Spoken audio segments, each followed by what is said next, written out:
Hello दोस्तों। कहानी के पिछले भाग बेटी बनी पापा की पत्नी में आपने पढ़ा कि हम बुआ के घर गए थे। रात को बच्चे खाना खाकर सो गए। बुआ ने अपने कमरे में बुलाकर एसी ऑन किया। मैं दरवाज़ा अंदर से बंद कर दिया। इस तरह से हमने बुआ के घर पर एक रात बिताई। अब आ गए। अगले दिन सुबह ही फ्रेश होकर हम अपने घर वापस आ गए। पापा ने काम के लिए एक मैट को रख लिया था ताकि मुझे घर का काम ना करना पड़े। मैट ज्यादा काम करती, कभी कभी पापा या मुझे भी घर की साफ सफाई करनी पड़ती थी। मेरे पापा की नज़र शुरू से ही मुझ पर थी। शुरू से ही पापा मेरी नज़र मेरे पर जब मेरी माँ जिंदा थी। अक्सर बीमार रहती, पापा की पोजीशन सबसे खराब रहती। उन्हें ऑफिस भी देखना पड़ता और घर भी। माँ भी पापा के साथ रोती थी। सच कहूं तो पापा की लाइफ ही खत्म हो गई, क्योंकि डॉक्टर ने मना किया था कि कोई भी प्रेशर नहीं पड़ना चाहिए कमर पर, वरना प्राण जा सकता है। वैसे भी माँ को कमर के नीचे कोई एहसास नहीं रहता था। फिर ये दिन बीते गए। मैं बड़ी होती गई। पापा मुझे अक्सर अपने से लगाकर शाबाशी देते। पहले मुझे अच्छा नहीं लगता, मगर धीरे धीरे मैं भी एंजॉय करने लगी। पापा मुझे प्यार करने के बहाने अपने सीने से लगाते और माँ नए नए बातें देते। कभी मेरे पीछे खड़े होकर, कभी मेरे झुकने पर मुझे देखते, कभी मुझे जोर से देखते। मेरी कश्मीरी जैसी मैं पापा के सीने से चिपकती। ऐसा करने से मुझे बहुत अच्छा लगता। शायद पापा को भी अच्छा लगता होगा, इसलिए वो मुझे अक्सर पकड़ लेते। मैं कसमाकस रह जाती। मगर उस उम्र में जब मैं पहली बार आई, तो कब कोई उसे देखने को कितना दर्द होता है, एक लड़की ही बता सकती है। कभी कभी मैंने यह भी महसूस किया कि पापा मुझे नहाते वक्त खिड़की से देखने की कोशिश कर रही हूं, मगर मैं कभी उन्हें ऐसा करते पकड़ नहीं पाई। पापा जब ये हरकत करते तो मुझे पता नहीं क्या हो जाता। मैं चाहकर भी उन्हें मना नहीं कर पाती थी, मगर बाद में मुझे खुद पर और पापा पर बहुत गुस्सा आता था। अब ये सारी हरकतें मुझे नागवार गुल रही थीं। फिर मैंने एक दिन बुआ से कह दिया, बुआ पापा मुझे बहुत गंदे तरीके से ईवाई हैं। मुझे अच्छा नहीं लगता। और सच कहूं तो कहीं ना कहीं ऐसा मुझे अच्छा लगता था। बुआ ने कहा, बेटी उनसे नफरत नहीं कर। देख तो हमारे लिए कितना कर रही हैं। अगर उन्होंने दूसरी शादी कर ली तो तुम कहाँ रहोगी और मैं कहाँ रहूंगी। उनका मन भी तो बेचैन होता होगा, मगर मैं उनकी इच्छा पूरी नहीं कर सकती। जल्दी से तेरी बात हो जाए और तू पापा की बन जाए, बस यही दुआ है। मगर बेटी तू कुछ ऐसा ना करियो कि बदनाम हो।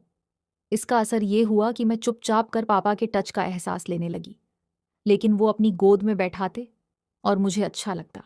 बात बात करते मिलते छूते थे। मन गणगना जाता था। मैं भी कभी कभी उनका हाथ दबा देती, जैसे गलती से छुआ हो। पापा कभी टॉयलेट के बिना टॉवल के निकल जाते, जिसे मैं देखकर भाग जाती, मगर उनका मुझे अक्सर याद आता। वैसे मॉम तो अक्सर बेड पर ही पड़ी रहती, जिसका फायदा हम बाप बेटी जमकर उठा रहे थे। वक्त गुजरता गया। मैं 18वें साल में कदम रखने वाली थी। उस दिन मेरा 18वां जन्मदिन था। मैं उस दिन ग्रेट पार्टी का प्रॉमिस किया था पापा ने। उस दिन ऐसी घटना हुई जिससे मेरा जीवन ही बदल दिया। मैं पापा का बेसब्री से इंतजार कर रही थी। ठीक 8 बजे को डोरबेल बची। मैं दौड़कर दरवाजा खोली। हमेशा की तरह पापा से लिपट गई। पापा ने मुझे चिपका लिया। पापा से लिपटकर नखरा कर बोली, आज इतनी देर क्यों कर दी? जाइए, मैं आपसे नहीं बोलती। पापा मुझ पर थपकी मारकर बोले, अरे मेरी बिटिया तो नाराज हो गई। अच्छा लो, अभी नाराजगी दूर कर देता हूं। पापा के एक हाथ में पोलो बैग था। मुझे देखकर बोले, देखो तो क्या लाया हूं। मैं खुश होकर पापा को छू ली और जोर से लिपट गई। ओ पापा, आप कितने अच्छे हैं। मैं बैग खोलने लगी तो पापा बोले, अभी नहीं खोलो, इसमें तेरा ड्रेस है, इसे पहनकर जन्मदिन का केक काटना। ये तेरे जन्मदिन का गिफ्ट है, और हाँ, किसी को मत बताना मैं लाया हूं। उस रोज 18 साल की तो नहीं होने वाली। मैं बोली, वो पापा केवल ट्रेस, मेरा खिलौना नहीं लाए। पापा गहरी नजरों से मुझे देख आंखों में आंखें डाल बोले, धीरे से निश, कुछ ही देर बाद तू 18 की हो जाएगी। तू तो अब जवान हो गई। गुड़िया से तो बच्चे खेलते हैं। मैं ठुनक कर बोली, तो मैं किससे खेलूंगी? पापा थपकी मारते बोले, तू चिंता क्यों करती है, मैं हूं ना। चलो देर हो रही है, तुम जल्दी से खाना खाओ। 8 बजे बज गए, 10 बजे केक काटना है। मैं किचन में चली गई। 10 मिनट बाद पापा किचन में आकर पीछे हटकर खड़े हो गए। मैं थोड़ा झुक कर सब्जी काट रही थी तो पापा मुझे प्यार से देख रहे थे।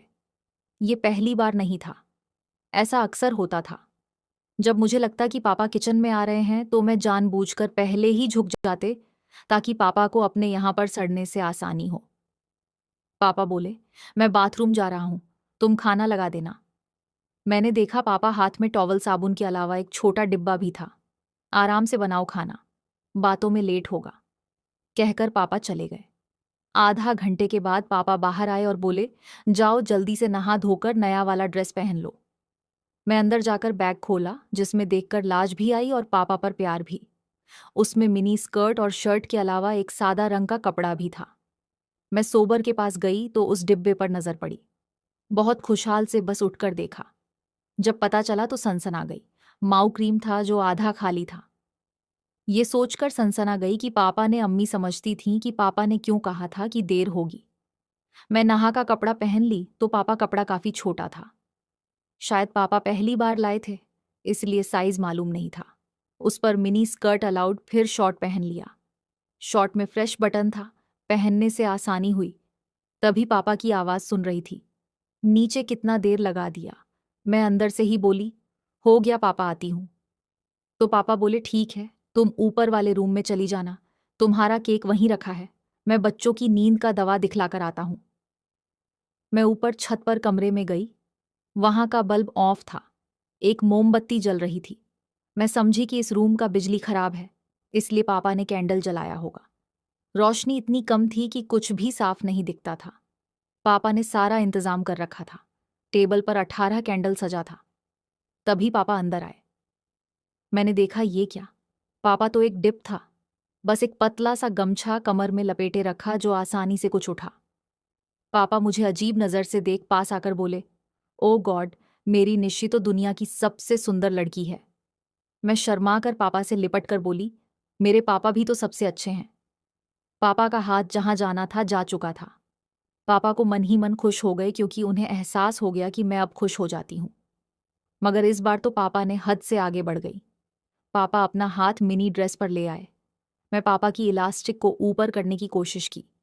बोले, अरे ये तो छोटी पड़ गई, नीचे तुमने बताया क्यों नहीं, ही छोटी है, कोई बात नहीं, उतार दो, कल चेंज कर देंगे। मैं शेर कर बोली, ओ पापा, कल उतार दूंगी। तो पापा नहीं, कुछ लग जाएगा, खराब हो जाएगा। मुझे देखकर पापा मुस्कुराए। मुझे टेबल के पास खड़ा पीछे आए और बोले, कैंडल जलाओ। मैं झुककर एक एक कर कैंडल जलाने लगी। पापा को जैसे इसी का इंतजार था। मेरे झुकते ही मेरे मिनी स्कर्ट पीछे से उठ गया और पूरा पापा के सामने आ गया। मेरा हाथ कांपने लगा। मैं किसी तरह कैंडल जलाई। 18 कैंडल चढ़ने की कुछ रोशनी हुई। पापा मुझे छुरी देकर बोले, नीची, अब तुम कुछ ही पल में 18 साल की होकर जवान हो जाओगे। चलो कैंडल को जोर से फूंक मारकर बुझाओ। जब पापा ने कहा कि फूंक मारकर कैंडल बजाओ तो मुझे आगे झुकना पड़ा। मेरा रोम रोम हिल रहा था। पता नहीं अब क्या होगा। इच्छा हुई वहां से भाग जाऊं, मगर पैर जो है हिलने को तैयार नहीं हुए। इसलिए उधेड़ेपुर में जानबूझ के अपने पैरों को थोड़ा फैलाकर झुकी। मैं पापा को पूरे जगह रहना चाहती थी। पापा कोई बच्चा तो नहीं थे, उनको भी पता था कि मैं क्या चाहती हूं। पापा बोले, आराम से एक एक करके बुझाओ। मैं एक एक कर कैंडल को फूंकने लगी। मेरी तो सांस ही रुक गई। मेरा ध्यान उधर ना जाए, इसके लिए पापा बार बार बोलते, ठीक है, शाबाश, जोर से फूंक मारो, और धीरे धीरे हटाते रहे। तभी मैंने महसूस किया कि वो कुछ एडजस्ट कर बोले, क्या हुआ, जिसे बुझाओ ना। मेरी तो सांस सही उखड़ने लगी। मैं थोड़ा हाँपते हुए कर बोले, हाय पापा, इतना नहीं बुझता है। तो पापा बोले, अच्छा लाओ, मैं ही बुझा देता हूं। पापा मेरे हाथ पर हाथ रख झुके और कैंडल पर फूंक मारने लगे। तब मेरी सांस फिर से उखड़ने लगी। मैं अपने आप से बाहर होने लगी। पापा भी आज हद से बाहर हो रहे थे। लगा उन्हें अभी नहीं रोक गया तो मामला बहुत आगे हो जाएगा, यानी आज मेरे साथ निश्चित है। मैं अभी ये नहीं चाहती थी, कम से कम देर ऐसा ही रहना चाहती थी। मगर मेरा शरीर मेरा साथ नहीं दे रहा था। मन मुझे रोकना चाहता था, मगर बदन और चाहता था। मन किया जोर से चिल्लाऊं और बुआ को बुला लूं, मगर मुंह से कुछ ना निकला। मेरी तो हालत बिगड़ गई। पापा ने उसी हालत में पूरा कैंडल बुझा तो दिया, मुझ में आग लगा दी। पापा खड़े होकर अपना